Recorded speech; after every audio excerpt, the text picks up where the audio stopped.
Hey everybody, I'm Evan Hammonds for bloodhorse.com and welcome back to After the Wire, which is brought to you by EquiAid, the makers of Bodybuilder, Air Blast, and other fine natural products. A decade or so ago, the Delta Downs Jackpot Stakes offered up a sizable payday, but it wasn't really considered a springboard to much of anything on the national picture. Well, things have changed. The last several runnings have had several winners that have gone on to bigger and better things at 3, such as Zayat Stable's Z Humor, Big Drama, and Rule. Last year's winner, Golden Sense, went on to win the Grade 1 Santa Anita Derby and the Grade 1 Breeders' Cup Dirt Mile. He's also going to be the high weight for Saturday's Cigar Mile at Aqueduct. Now, he, along with My Loot and It's My Lucky Day, not only made it to the Kentucky Derby, where My Loot ran 5th, but they also all made it to the Preakness Stakes, where My Loot ran 3rd and It's My Lucky Day ran 2nd. It's not bad form at all. This year's winner, Paul and Andrea Van Doren's Rise Up, the Van Dorens, of course, of Van's shoe fame. Looks like they might have a runner on their hands here. Now, Rise Up would have to be pretty good, since he was breaking from the outside 10 post, and he would prove it later on. Now, coming out of the chute at Delta Downs under Gerard Melanson, he raced with his head cocked to the right early on, but he straightened out as they approached the main grandstand and they went by the wire for the first time. Now, it didn't look like it, but they were humming along pretty quick on the front end in the Delta Jackpot. Melanson stood tall in the saddle as they went through an opening quarter in 22-4. That was followed by a 23-2 second quarter.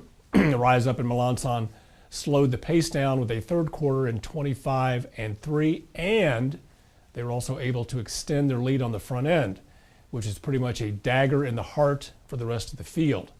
Now, even as rank has privileges and race favorite Coastline made up plenty of headway toward the front of the pack, they weren't really gaining on the leader, and as often the case, the lead and the rail is the place to be. In the stretch, Rise Up poured it on, turning the race into a rout. Rise Up is trained by Tom Amos, and he's won 4 of 6 starts and 3 stakes.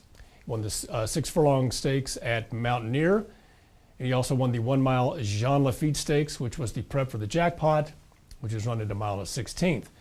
Now, Rise Up is a son of the late Rockport Harbor, a runner from the late Unbridled Song, which gives him a top line of one of the better stamina influences in North American pedigrees. On the bottom side of his pedigree, there's a rich vein of black type. Third Dam, Beale Street Blues won the Del Mar Debutante. It was a Grade 2 race then. It's now a Grade 1 race.